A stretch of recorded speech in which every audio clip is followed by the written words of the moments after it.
My name is Hannah, and I am 31 years old. I am sitting at my childhood home's dining table on Christmas Eve, surrounded by family.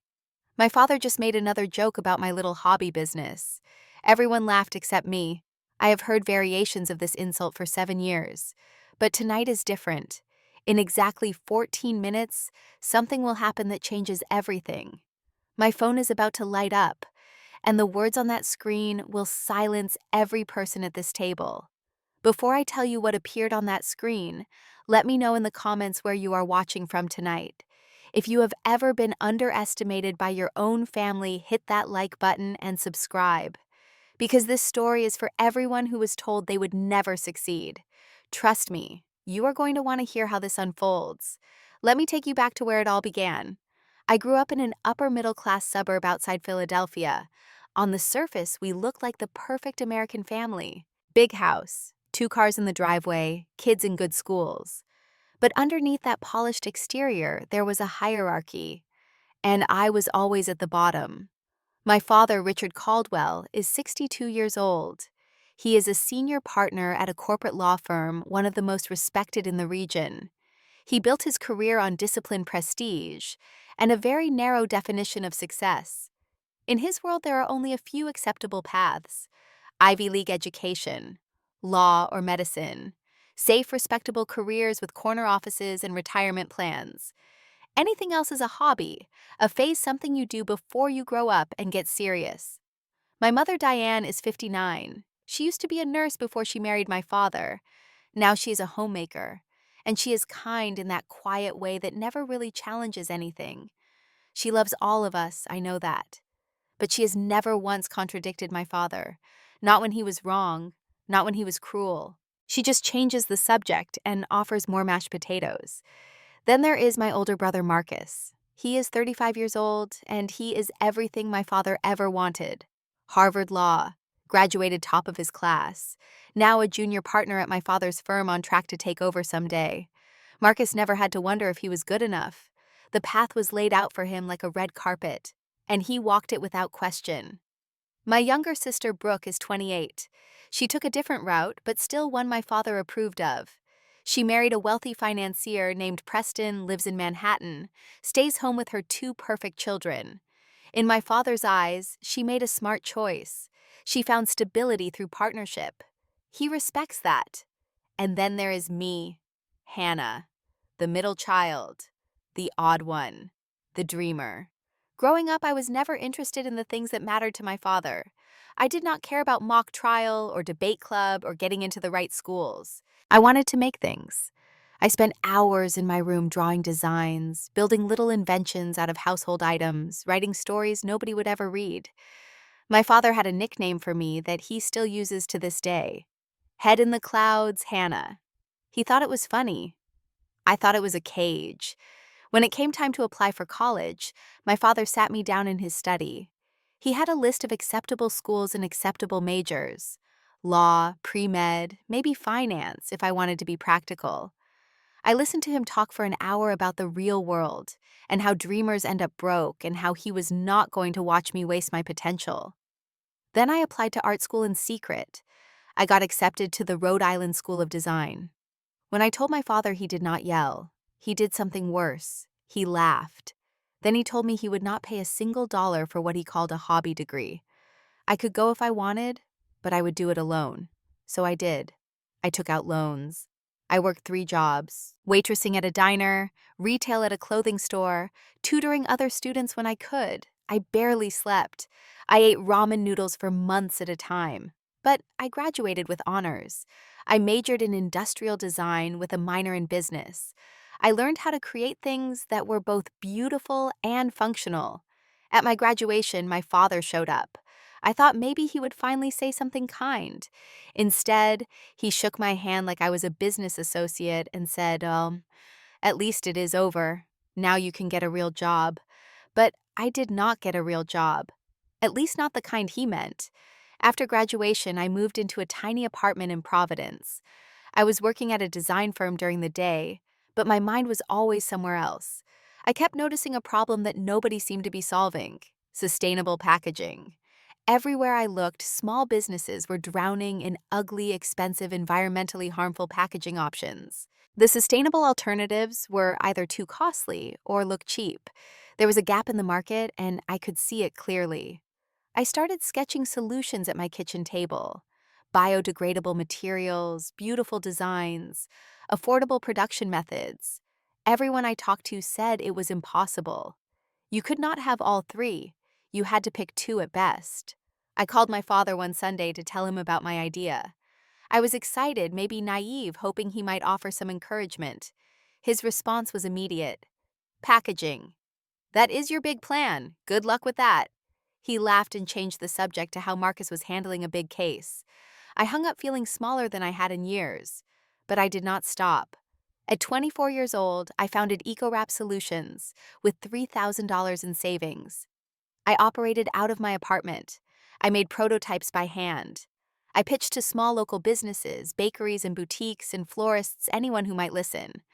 Most said no. The few who said yes changed everything. My first real client was an organic soap company based in Portland. The owner loved my designs. She ordered 5,000 units. When I got off that call, I sat in my car and cried for 20 minutes.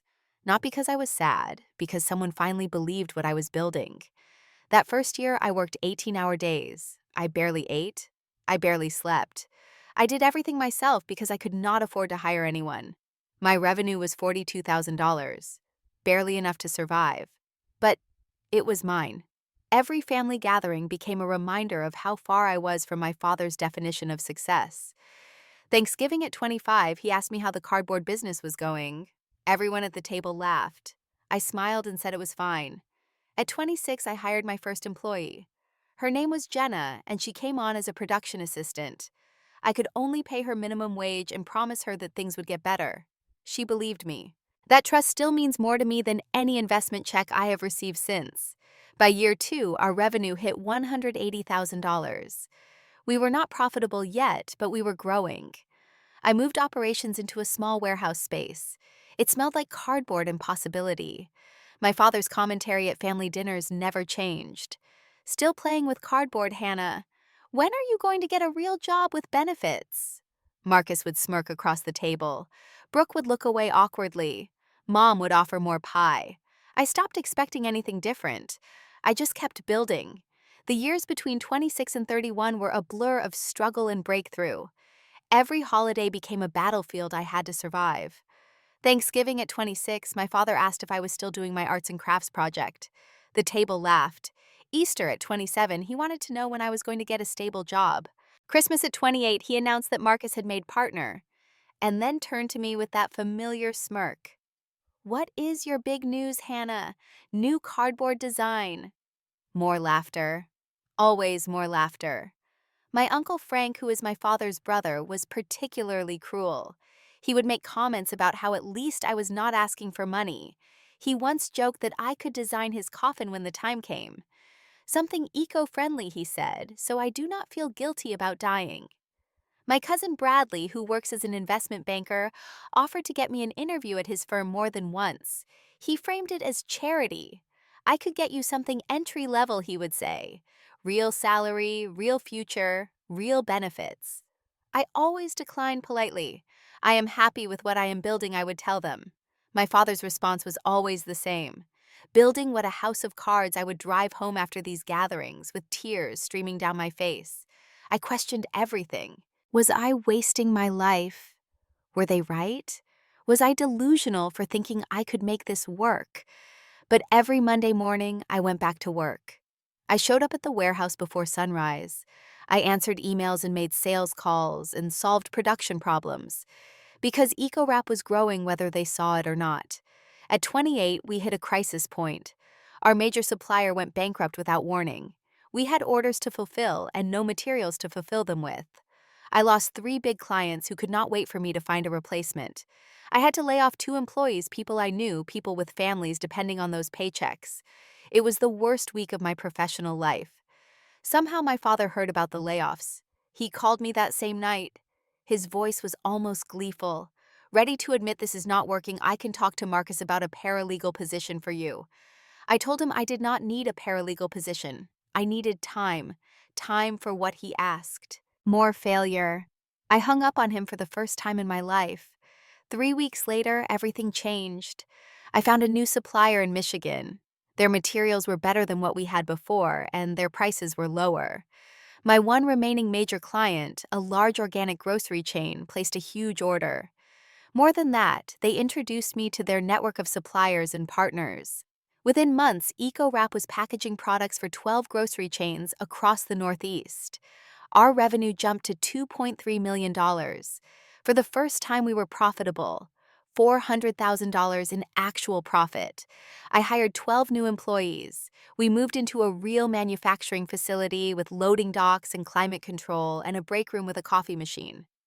I did not tell my family about the turnaround. I learned somewhere along the way to stop sharing my wins with people who only celebrated my losses. They did not deserve to know. They had not earned that intimacy. Between 29 and 31, EcoWrap exploded in ways I never anticipated. We developed a fully compostable packaging material that looked premium, not like recycled cardboard or obvious sustainable materials. It looked elegant, expensive. Brands actually wanted to show it off instead of hiding it. I filed patents on 3 unique designs. We got featured in Fast Company. I made the Forbes 30 Under 30 list. We partnered with major brands in cosmetics, food, and clothing. Investment interest started pouring in from venture capital firms I had only read about in magazines. Goldman Sachs reached out about a potential IPO. Through all of this, I kept everything quiet from my family. When they asked how work was going at family events, I would say fine and change the subject. They assumed fine meant struggling. They assumed I was still the dreamer who would never make it. I let them assume. Our revenue hit $28 million. We had 65 employees across 2 facilities. The IPO conversations became serious. We spent 8 months in confidential preparations, working with lawyers and accountants and the SEC. Not once did my father ask me a genuine question about my work. Not once did Marcus offer actual interest instead of pity. Not once did anyone in my family Google my name. That moment came on Christmas Eve. I arrived at my parents' house around 4 in the afternoon. The drive from my apartment was familiar, the same route I had taken for every holiday since college. The same neighborhoods, the same highway exits, the same knot in my stomach as I got closer. I was driving my Tesla Model S. I had bought it 6 months earlier, a small reward after closing a major partnership deal. But I parked down the street out of sight from the house. I did not want to invite comments about wasting money on fancy cars. I dressed carefully that morning. Simple jeans, a nice sweater, minimal jewelry. Nothing flashy. Nothing that would make them think I was showing off. I had learned over the years to make myself smaller at family gatherings, to take up less space, to invite fewer questions. It is sad when I think about it now. Hiding success from your own family like it is something to be ashamed of. I took a deep breath before walking up the driveway. The house was decorated for Christmas. White lights wrapped around the porch columns, a wreath on the door. Through the windows, I could see the tree in the living room covered in ornaments my mother had collected for 40 years. My mother greeted me at the door with a warm hug. "Hannah, Merry Christmas, sweetheart." She smelled like cinnamon and roast beef. For a moment, I felt like a kid again. My father was in the living room watching football. He glanced up when I walked in. "Hannah, you made it." Not hostile, but not warm either. Neutral, dismissive, the usual. Marcus was there with his wife Stephanie and their 2 children. He looked polished as always, wearing a cashmere sweater and slacks. Stephanie, who is also a corporate lawyer, nodded at me with minimal acknowledgement. Brooke was there with her husband Preston and their kids. She gave me a genuine smile, the most warmth I would receive from the immediate family. Aunt Lorraine. My mother's sister hugged me tight. She is 63 and has always been kind to me. She never made jokes at my expense. In a family of critics, she was the closest thing I had to an ally. Uncle Frank and Aunt Deborah were holding court in the kitchen, already on their second glasses of wine. Cousin Bradley was there with his new girlfriend, a model thin woman, who looked deeply uncomfortable with the whole gathering. 15 people in total. I took my usual seat at the far end of the dining table near the children. That was my designated spot. Had been for years. Dinner started pleasantly enough. ham and mashed potatoes and green beans, my mother's famous rolls, conversations about the kids' schools, Marcus's latest big case, Preston's year-end bonus. My father held court as always. When he spoke, everyone listened. When he told a joke, everyone laughed.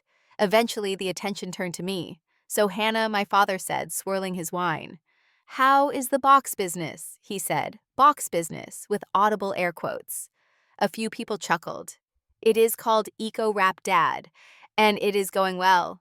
Marcus jumped in before I could say more. "Still making those paper things, sustainable packaging, yes." Uncle Frank leaned forward. "Must be nice having a hobby that pays some bills." General laughter around the table. I took a sip of wine to keep my composure. Brooke tried to help. "I think it is cool what Hannah does." My father shook his head. "Cool does not pay the mortgage, sweetheart." Stephanie offered a weak defense. "At least she is doing something environmental." My father's response was immediate. "Environmental. Right. Save the planet one cardboard box at a time." More laughter. My jaw tightened, but I said nothing. My mother changed the subject to dessert plans, apple pie and pumpkin cheesecake. I pushed food around my plate and counted the minutes until I could leave. After dinner, everyone moved to the living room. My father poured himself a whiskey and settled into his leather chair. The fireplace was crackling. The tree lights were twinkling. It should have been peaceful. Instead, my father launched into what I call his annual success speech. "You know what I am grateful for this Christmas, that my children found their paths. Well, most of them." He looked directly at me when he said it. "Marcus's partner now. Making real money. Making a real difference. Brooke found a wonderful provider. Raising beautiful children. And Hannah, well, Hannah is still figuring things out." Uncle Frank laughed. "At 31, I had a house and 2 kids." Bradley chimed in with a smirk. "Different generation, I guess. The kids today want to follow their passion." He made air quotes around passion, mocking tone and all. My father nodded approvingly. "Passion does not build wealth. Hard work and smart choices do. Some people will never understand that." He was staring at me. The room felt small and suffocating. My face burned with familiar humiliation. Aunt Lorraine caught my eye from across the room and gave me a sympathetic look, but she said nothing. Nobody ever defended me. Then my father delivered the final blow. He settled deeper into his chair, whiskey in hand, clearly enjoying his audience. "Let me tell you all something about success. Real success leaves a legacy. Builds something lasting. Marcus will be named partner at the firm that bears my name someday. My grandchildren will inherit real wealth, real stability." He turned to me with a pitying expression. "Hannah, sweetheart, I am not trying to be cruel, but you will never make real money with cardboard boxes. When are you going to accept that and come work for the family? I could still find you something. It is not too late to have a real career." The words hung in the air. "You will never make real money." Everyone was silent. Some looked awkward. Some looked smug. Marcus hid a smile behind his glass. Preston nodded in agreement. I felt tears threatening to fall, but I refused to let them. I opened my mouth to respond, but could not find the words.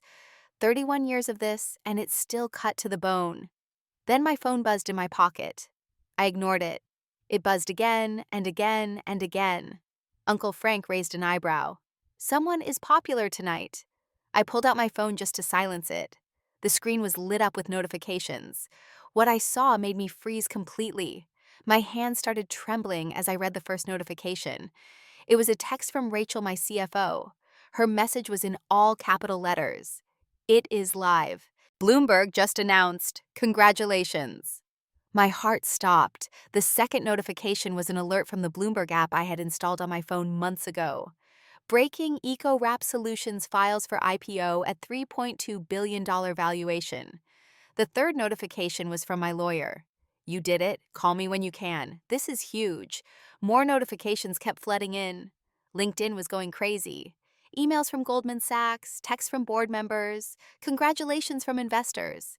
I stared at my phone while the room continued around me.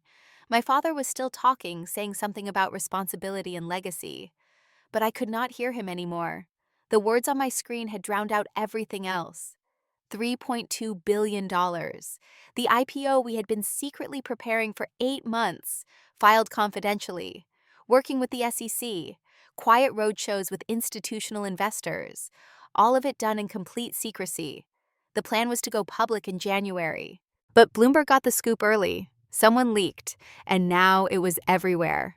My ownership stake in EcoWrap is 34%. Quick mental math told me what that meant. Over $1 billion. On paper, at least. I was a billionaire. In my parents' living room, where my father had just told me I would never make real money. The irony was almost too perfect to be real. My mother's voice broke through my haze.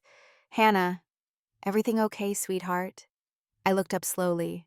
Everyone was watching me now. My face must have shown something unusual because my father frowned. "What is it, bad news about your little company?"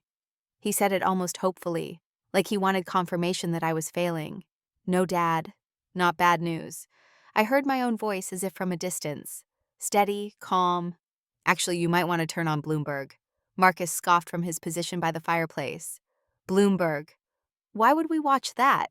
But Bradley perked up. He follows financial news. He grabbed the remote and switched from football to the Bloomberg channel. "What are we looking for?" he asked. "You will see." The channel changed. The first thing I noticed was the banner running across the bottom of the screen. Breaking EcoWrap Solutions. IPO filing reveals $3.2 billion valuation. Then another line scrolled past. Sustainable packaging company poised for major public offering. Founder Hannah Caldwell positioned to become youngest female billionaire in packaging industry. Dead silence. Nobody moved. Nobody spoke. I watched my own name scroll across the television screen. The same television where my parents had watched my childhood dance recitals. The same room where my father had called me a dreamer who would never succeed. Bradley broke the silence first. His voice was incredulous.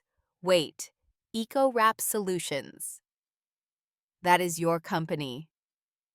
I nodded. His jaw dropped. "I have been tracking them for months." The founder was always described as media shy. "I had no idea it was you." My father's face had gone pale. He was staring at the screen with his mouth slightly open. Marcus spoke next, disbelief dripping from every word. $3 billion. "That cannot be right."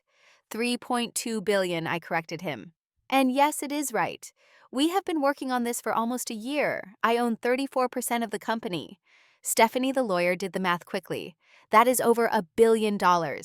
Hannah, you are going to be a billionaire." My mother put her hand over her mouth.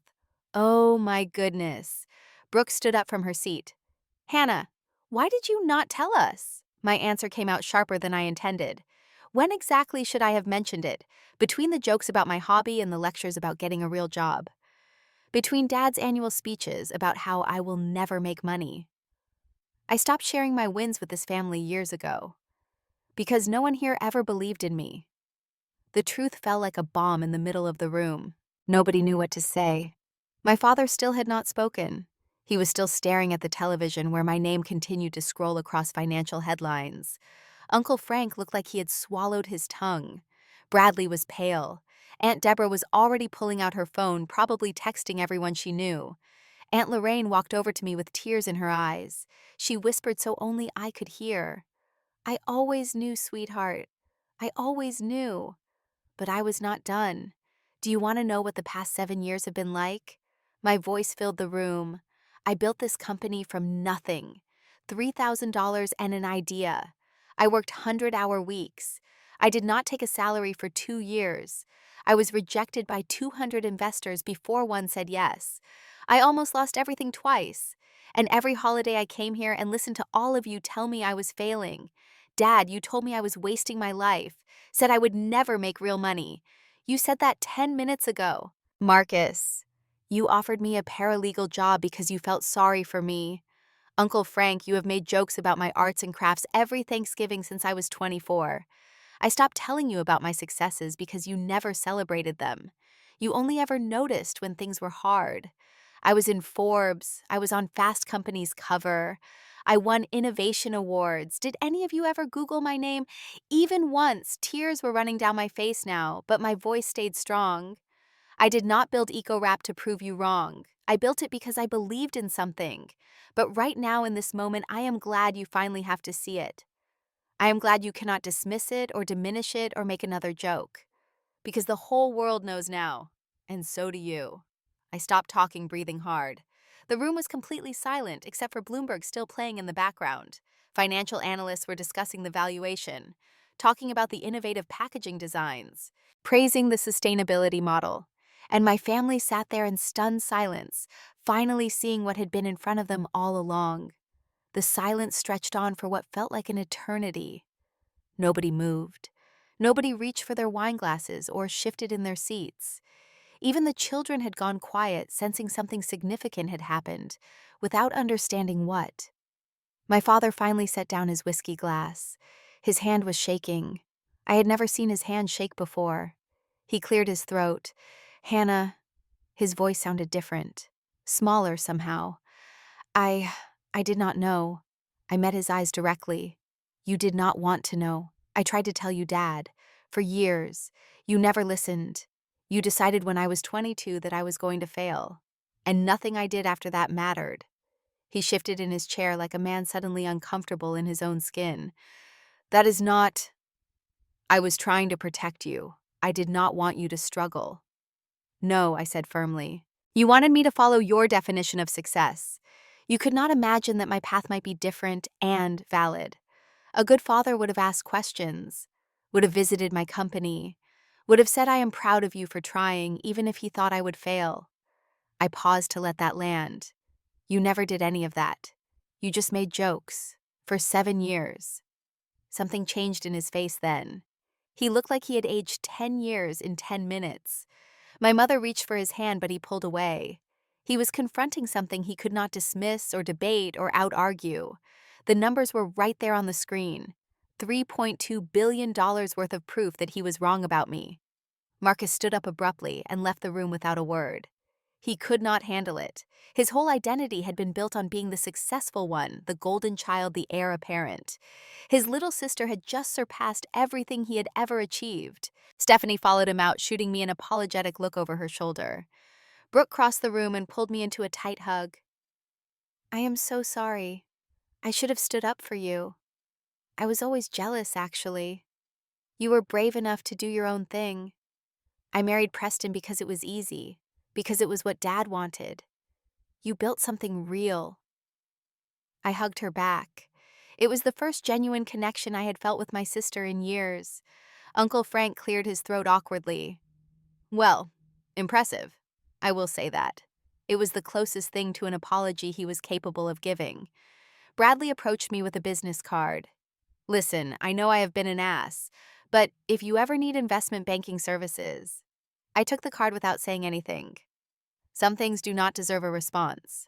Aunt Lorraine squeezed my hand. Your grandmother would be so proud. She always said you were special, different from the rest of them. She left you that sewing machine for a reason. I remembered suddenly. Grandma's old sewing machine. I had used it to create my first packaging prototypes, cutting and stitching fabric samples to test different designs. She had seen something in me that nobody else did. Later that evening, after the house had quieted down, and most of the extended family had gone home, I found my father alone in his study. He was sitting in the dark. No whiskey, just sitting. I stood in the doorway. Dad. He did not look up. I do not know what to say to you. I walked in and sat across from him in the chair I had occupied so many times as a child, waiting for lectures about responsibility and expectations. You could say you are sorry. There was a long pause. I am sorry, but I do not know if that is enough. I convinced myself I was helping you, motivating you. Tough love. That is what my father did to me. I leaned forward. How did that work out for your relationship with Grandpa? He flinched visibly. We did not speak for the last 15 years of his life. I told myself I would be different. You were not. No, I was not. We sat in silence for a moment.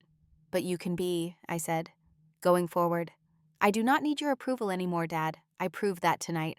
But I would like to have a father who actually knows who I am, not who he assumed I was. He finally looked at me directly.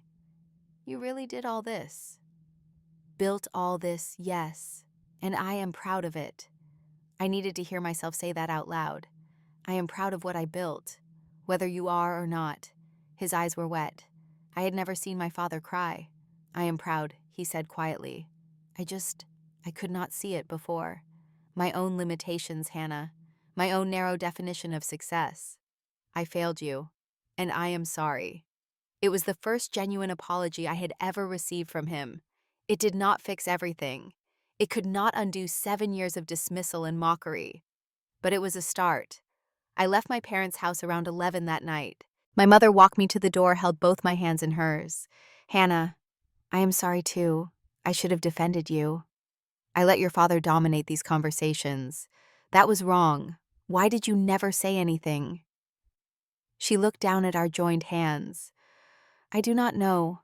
I was conditioned to keep peace. But peace is not worth my daughter's pain. I hope you can forgive me eventually." I pulled her into a hug. "I love you, Mom. We will work on it." I walked to my car, the Tesla I had hidden down the street, got in and drove away from my childhood home feeling like a different person than when I arrived. Not because of the money, because I had finally said everything I had held inside for years. The weight I had carried to every family gathering, the constant need to prove myself while pretending I did not care. I felt lighter than I had in years. My phone was still blowing up with congratulations. I turned it off. Tonight, I just wanted to be Hannah.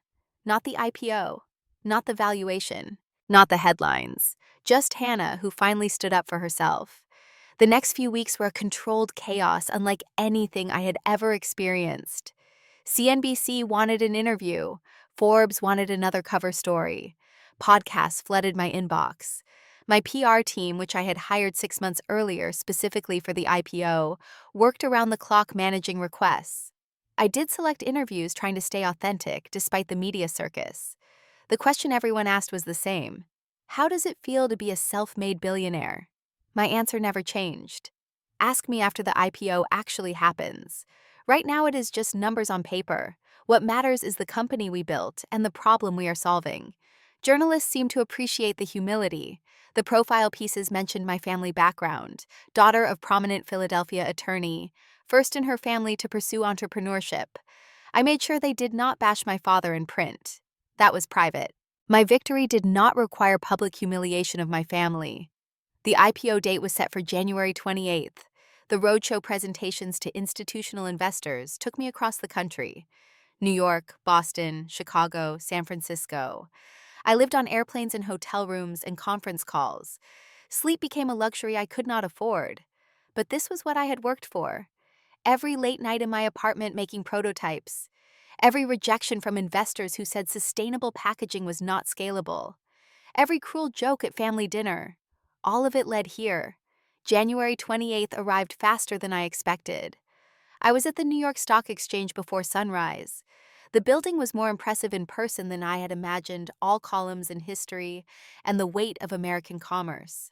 I rang the opening bell surrounded by my team. Rachel, my CFO, who had believed in me when we were operating out of a warehouse. James, my COO, who had built our operations from scratch. Diane, my CMO, who had crafted our brand story. And Jenna, my first employee, now VP of Operations. She was crying as the bell rang. Our stock symbol was EWRP. The opening price was $42 per share. Within the first hour, it climbed to $58. By the end of the trading day, it closed at $63. Our company was valued at $4.1 billion. My stake was worth $1.4 billion. I was officially a billionaire. Cameras were everywhere, flashbulbs, reporters shouting questions. But my mind went quiet in the middle of all that noise. I thought about my apartment 7 years ago, cutting cardboard with scissors, sketching designs at my kitchen table, the organic soap company that gave me my first chance, every employee who trusted my vision, every customer who chose sustainability over convenience. This was not just about my wealth. It was about proving that something mattered beyond profit. That passion and success could coexist. That unconventional paths were valid. That night I hosted a celebration dinner for my core team, private room at an upscale restaurant in Manhattan. 23 people who had built EcoWrap from nothing. Champagne flowed, speeches were made. The joy in that room was genuine and earned. Then the restaurant manager approached me discreetly. "Ms. Caldwell, there is a gentleman here to see you. He is not on the guest list, but says he is your father." My heart stopped for a moment. "Let him in." My father walked into that private room looking completely out of place. He was wearing his lawyer suit surrounded by startup people in jeans and blazers.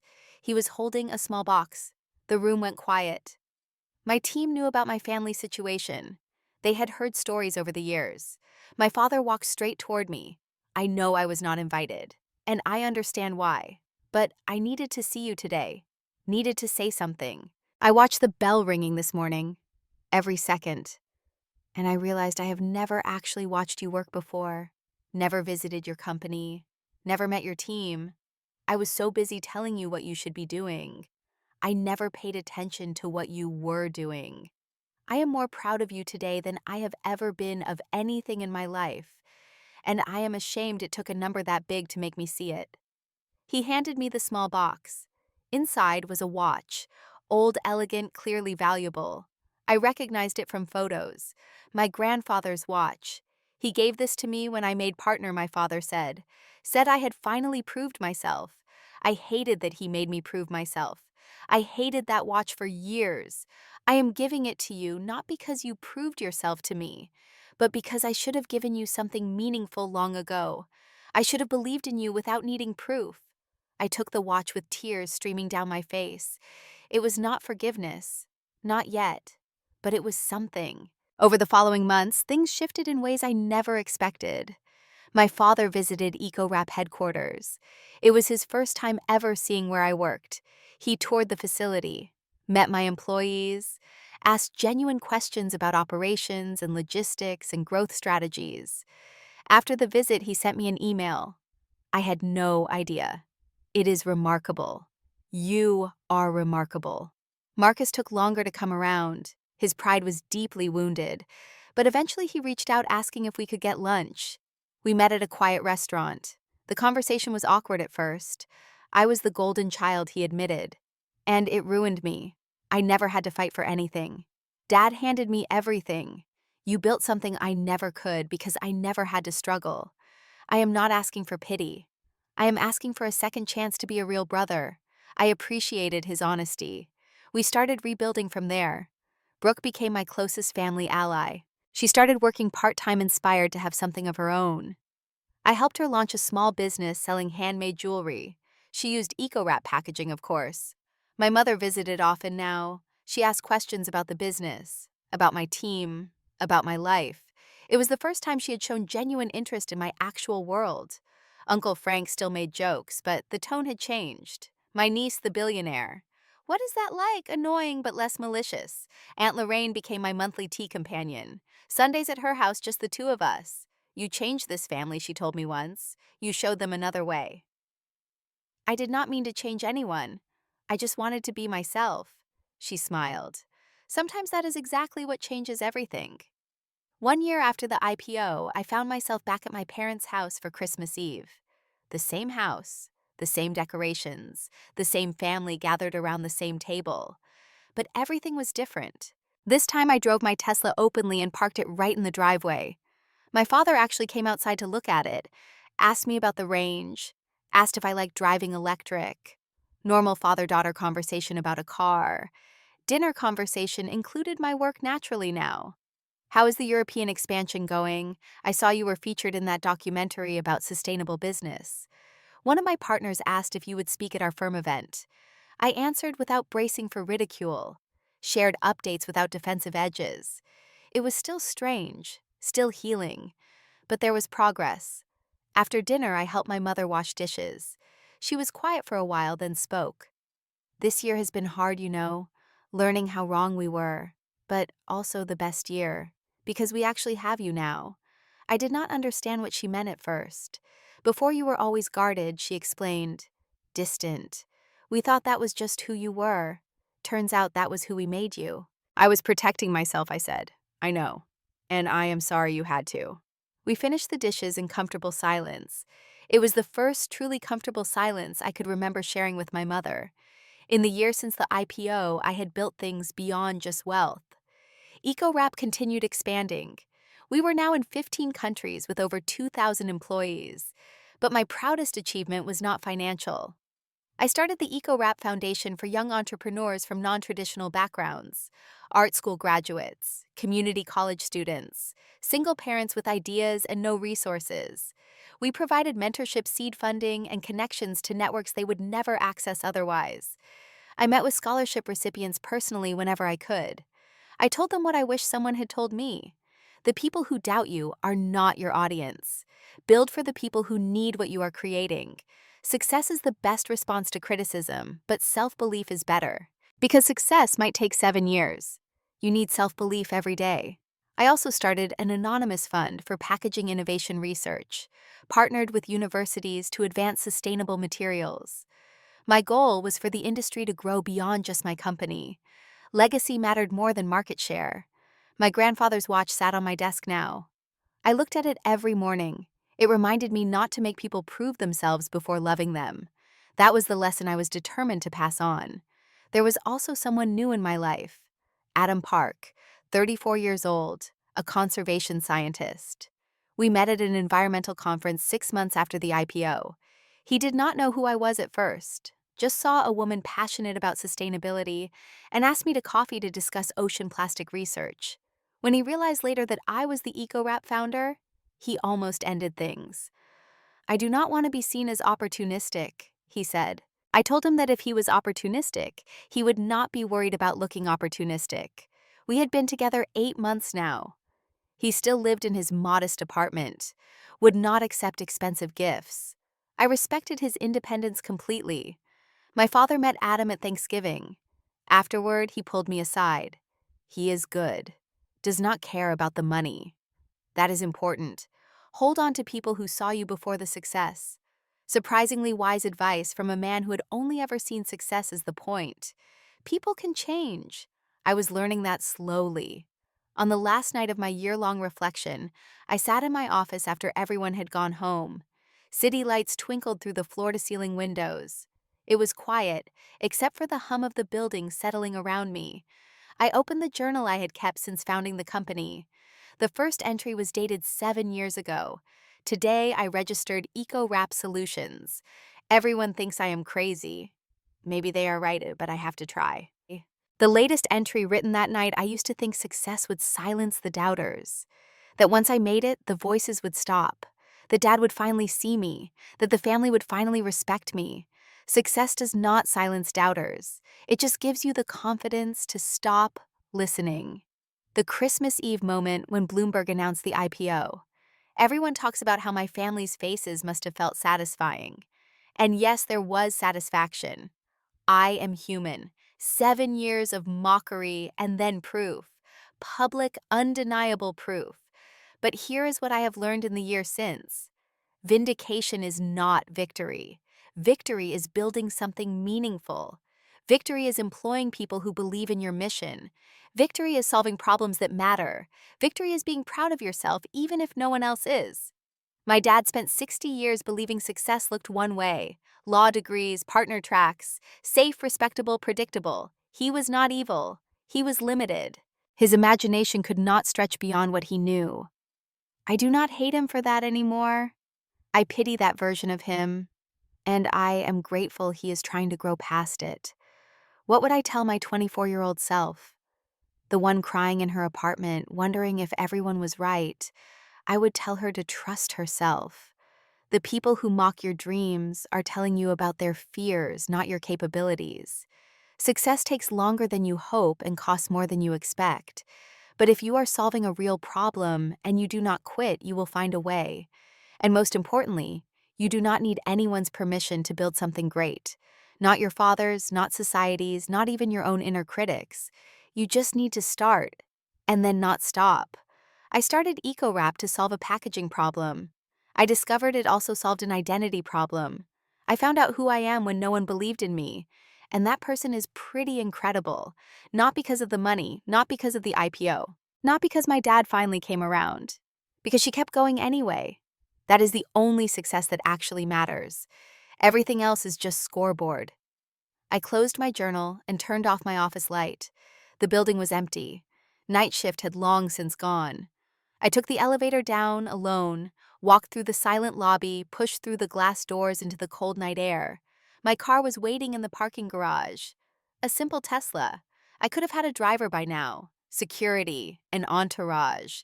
But I preferred driving myself. It kept me connected to reality. I started the car and turned on the radio.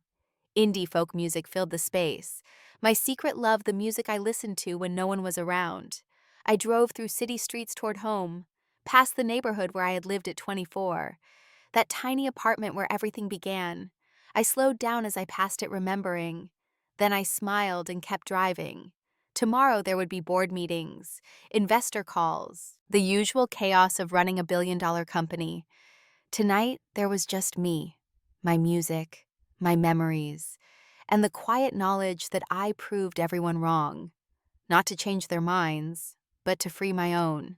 I want to ask you something before you go.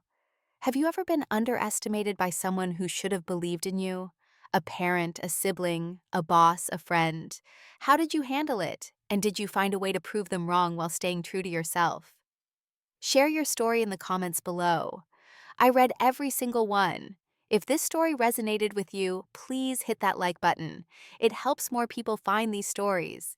And if you have not already subscribed to the channel, so you do not miss what comes next, share this video with someone who needs to hear it today.